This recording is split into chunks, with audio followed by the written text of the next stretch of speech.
না বলে আমি থাকতে পারছি না। গতকাল মমতা ব্যানার্জি মহাশয় একটা ঘোষণা দিয়েছেন নবান্ন থেকে সম্ভবত, যে 22শে জানুয়ারি নাকি উনি সংহতি মিছিল করবেন, কোন একটা মন্দিরে পুজো দিয়ে তারপরে সংহতি মিছিল করবেন।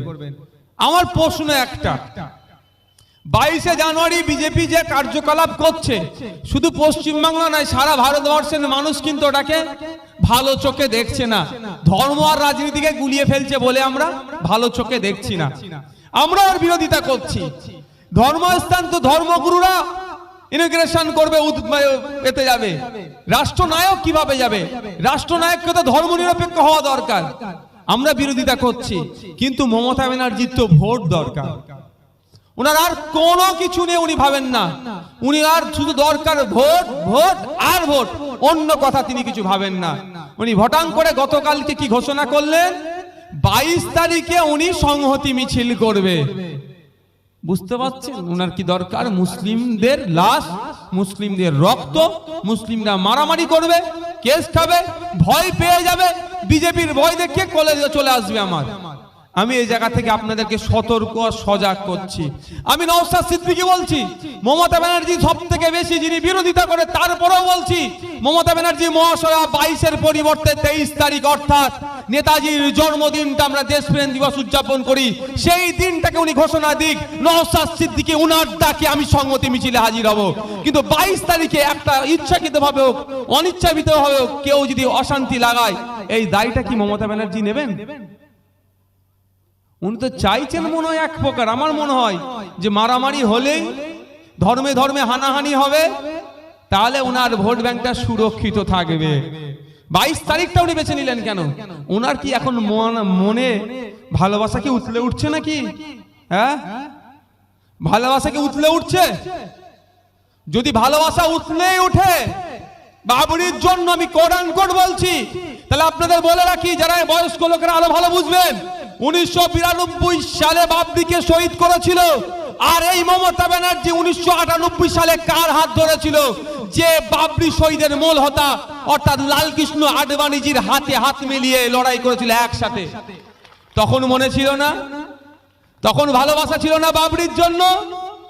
তারপরে 1999 সাল দেখুন, 2000 সাল দেখুন, কলকাতা কর্পোরেশনের ইলেকশন দেখুন, মীনা দেবী পুরোহিত তিনি ছিলেন আপনার বিজেপি থেকে, আর তখন কে ছিল? এই তৃণমূল ছিল একসাথে।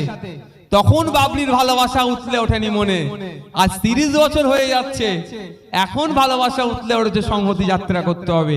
দেখুন লক্ষ্যটাই হচ্ছে ওদের ভোট।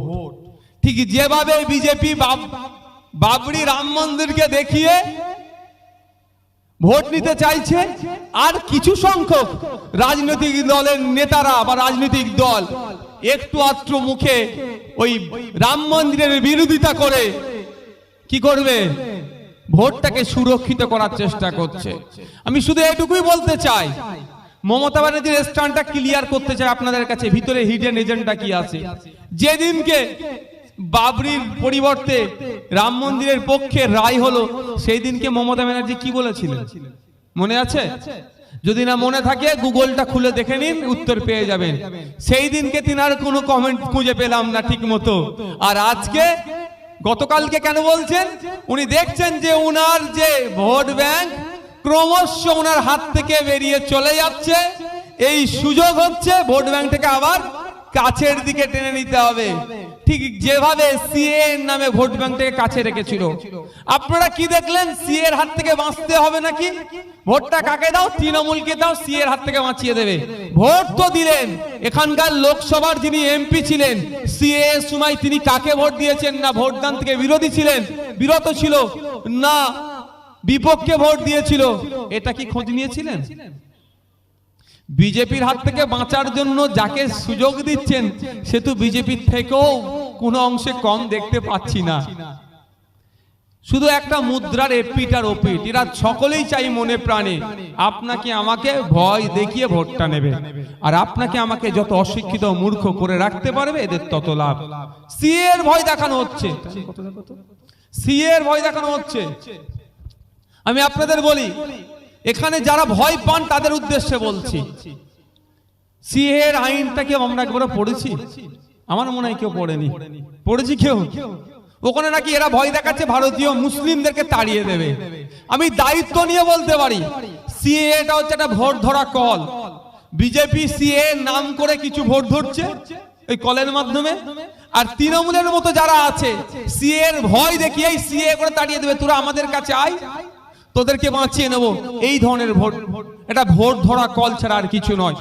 2019 নির্বাচনের আগে সিএ করব বলে অমিত শাহজি অনেক কথা বললেন। 2019 নির্বাচন হয়ে গেল, সিএ এর কথা বাংলার মানুষ এক প্রকার ভুলে গিয়েছিল। 21 নির্বাচন আসলো, আবার সিএ করব, সিএ করে তাড়িয়ে দেবে, আর তৃণমূল বলছে নাকি বাঁচিয়ে দেবে। 21 নির্বাচন পার হয়ে গেল, বদ্যিখানে 2-2.5 বছর সব ভুলে গেলাম আমরা। হঠাৎ দিকে 29 নভেম্বর 2023 অমিত শাহজি কলকাতায় আসলেন, ওখানে দাঁড়িয়ে বললেন হাম সিএ করকে রাখেঙ্গে। ঠিক যেভাবে 4 বছর আগে বলেছিল আমি সিএ করব, আবার এখন বলল। আমার মনে পড়ে গেল এবার তাহলে মনে হয় ভোট আসছে, প্রস্তুতি নিতে হবে আমাকে, কারণ ভোটের ছাড়া তো এইসব কথা বলে না। ঠিক ভোট আসলে যেমন রাস্তা, খারাপ রাস্তা সারাই হয়, খারাপ রাস্তা সারাই হয় যে ধরনের আমরা দেখি, ঠিক ভোট আসলে সিএ এর কথা হয়। আমি আপনাদের বলি, একটা ছোট্ট উদাহরণের জন্য বলছি, সিএ এর হাত থেকে বাঁচতে গেলে তো ভাই শুধু মিটিং মিছিল করলে হবে না, ঠিক তো ঠিক জায়গাতে গিয়েও তো ধাক্কাটা দিতে হবে, আইনের ধাক্কা। কি? সুপ্রিম কোর্টে যেতে হবে। প্রথম কথা হচ্ছে বিধানসভা লোকসভার মধ্যে কোনো বিল পাস করলেও বিজেপির ক্ষমতা নাই, একক ক্ষমতায় লোকসভার মধ্যে রাজ্যসভার মধ্যে সেই বিলটাকে পাস করাতে হবে, পারবে না ভোটাভুটিতে। ওখানে বিজেপির এমপি সংখ্যা কম। ঠিক দেখুন ওই জায়গা থেকে তৃণমূলের মতো দলের যারা আছেন এমপিরা ম্যানেজ করে ঠিক তারা বেরিয়ে যায়, ভোটাভুটিতে বিজেপিকে পাস করিয়ে দেয়। এই সিএ বিলটা পাসই হতো না যদি তৃণমূল না সহযোগিতা করতো। আমি দায়িত্ব নিয়ে বলছি, এটা মনে রাখবেন, নওশাদ সিদ্দিকী যে একটা শব্দ ভুল বলে ছাড়বে না মমতা ব্যানার্জি মহাশয় আমাকে। আমি দায়িত্ব নিয়ে বলছি, সিএ বিল পাস করতে তৃণমূল সহযোগিতা করেছে বিজেপিকে, আচ্ছা তাকে আমরা ভরসা করছি। দ্বিতীয় কথা, যখন আইনে পরিণত হয়ে যায়, এই আইনকে চ্যালেঞ্জ করলে সুপ্রিম কোর্টে যেতে হয়। মমতা ব্যানার্জি সব করছেন, মিটিং মিছিল করছেন, ক্যাকা ছিচি করছেন কলকাতার রাজপথে, কিন্তু সুপ্রিম কোর্টে যাচ্ছে না কেন? সুপ্রিম কোর্টে গেলেই তো ভাইপো হয়তো গ্যারেজ হয়ে যেতে পারে, বুঝতে পারছেন না?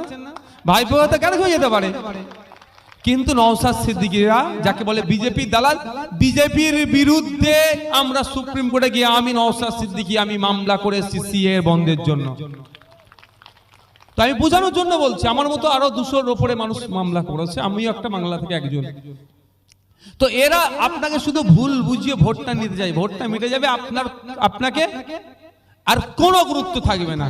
আমি আপনাদের বলি, অনুরোধ করছি একটু সজাগ সতর্ক হন। ভোটের সময় যেভাবে আপনারা রাজা থাকেন, ভোটের সময় আপনারা রাজা থাকেন, আর ভোট মিটে গেলে আপনারা প্রজা হয়ে যান। যাদেরকে ভোট দিয়ে জেতান তারা রাজা হয়ে যায়। ঠিক আমি আপনাদের কাছে অনুরোধ করব, ভোটের সময় মামা খালা মাসি চাচা মামা ফুফু খালা বলে যেমন ভোট নেয়, যদি সতর্ক সজাগ থাকেন, পঞ্চায়েত ওয়ার্ডের মেম্বার থেকে শুরু করে এমপি পর্যন্ত সারা 5 বছর আপনাদের পাশে থাকবে, আপনাদের এসে কথা শুনবে, আপনারা রাজার মতো থাকবেন। একটু সজাগ আর সতর্ক হন। এখন দেখতে পাচ্ছেন না দুয়ারে সরকার হয়েছে, একটু ধৈর্য ধরুন, আইএসএফ এর 7 দিন দুয়ারে এমপি কে হাজির করিয়ে দেবো আমরা। এখন তো এমপি কে খুঁজে পাওয়া যাচ্ছে না, ভোটের সময় কিন্তু এমপি পাড়ায় পাড়ায় ঘুরেছিল তো। আপনারা একটু সজাগ আর সতর্ক হন, আপনাদের ভোটের গুরুত্বটা ওদেরকে বোঝান। আগামী দিনে যেই এমপি হোক না কেন, এই উলুবেড়িয়া থেকে আমি দায়িত্ব নিয়ে বলতে পারি, আইএসএফ কে দিলে তো হবেই। আর একটু যদি ভোটের গুরুত্ব বোঝান, ভোটের সময় যেমন পাড়াই পাড়াই ঘোরে, বাকি 5 বছর ওনাকে পাড়াই পাড়াই ঘোরার ব্যবস্থা আমরা করে দেবো। একটু সজাগ হতে হবে। ভোটের সময় পারলে বাড়িতে ঢুকে যাবে, কিন্তু সেই বাড়িওয়ালার যখন কোন একটা সার্টিফিকেটের প্রয়োজন হবে, এমপি তো দূরের কথা, এমপির চালাদেরকে ধরলেও পাওয়া যায় না। 500,000 টাকা না দিলে সার্টিফিকেটে সই করে দেবে না, এটা বন্ধ করতে হবে। আর আইএসএফই দায়িত্ব নিয়েছে এটা বন্ধ করবে। ভাঙড়ে যা জ্বালাটা বুঝতে পারছে, যে ভাঙড়ের বাগেরা একসময় নিজের বাড়ির বাইরে বেরোতো না রাজনীতির কর্মকাণ্ড ভোটের সময় ছাড়া, তারা এখন পাড়াতে পাড়াতে গিয়ে বলছে তোমাদের কি সমস্যা বলো, আমরা সমাধান করে দেবো। বুঝতে পারছেন না? ওখানে এমএলএ তো ওদেরকে দেয় ওই ওষুধ। তো সব জায়গায় ওইরকম দেওয়ার ব্যবস্থা করতে হবে। আপনাদের অনুরোধ করব সজাগা সতর্ক হন, না হলে এরা শুধু ভোটের সময় অমুকে চলে আসবে তমুক চলে যাবে, ও বলে কিছু লাভ হবে না।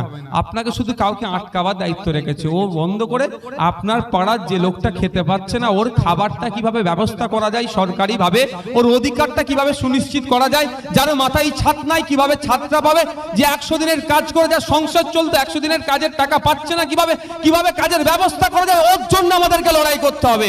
কে রাম, কে রহিম, কে সীতা, কে ফতেমা, কে জুবাইদা আমাদের দেখার দরকার নেই, ও বঞ্চিত, ওর অধিকার আমাদেরকে দিতে হবে। তার জন্য আসুন আইএসএফ আপনাদেরকে প্ল্যাটফর্ম দিচ্ছে, একসাথে কাঁধে কাঁধ মিলিয়ে আমরা লড়াই করব। আমরা আমাদের অধিকার সম্পর্কে জানবো। দুঃখ লাগে কোথায় জানেন, এখানকার মানুষ গিয়ে বলুক বড় নেতাদেরকে তৃণমূলের, দাদা আমাদের ওখানে একটা ক্লাব করব, টাকা দিয়ে দেবে। দাদা আমাদের ক্লাবে একটা টিভি লাগাবো, টাকা দিয়ে দেবে।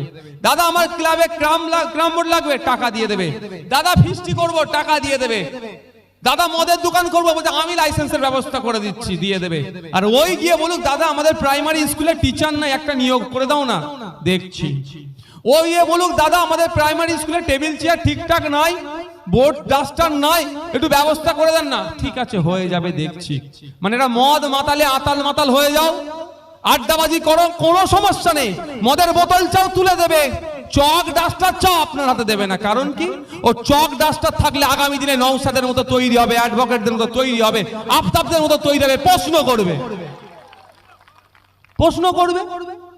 ওরা চাই প্রশ্ন করার লোক কম হোক। আর যদি সবাই প্রশ্ন করতে শুরু করে, ওরা রাতের অন্ধকারে 500 টাকা বা 1000 টাকা আর বিরিয়ানির প্যাকেট দিয়ে ভোট লুট করতে পারবে না। তবে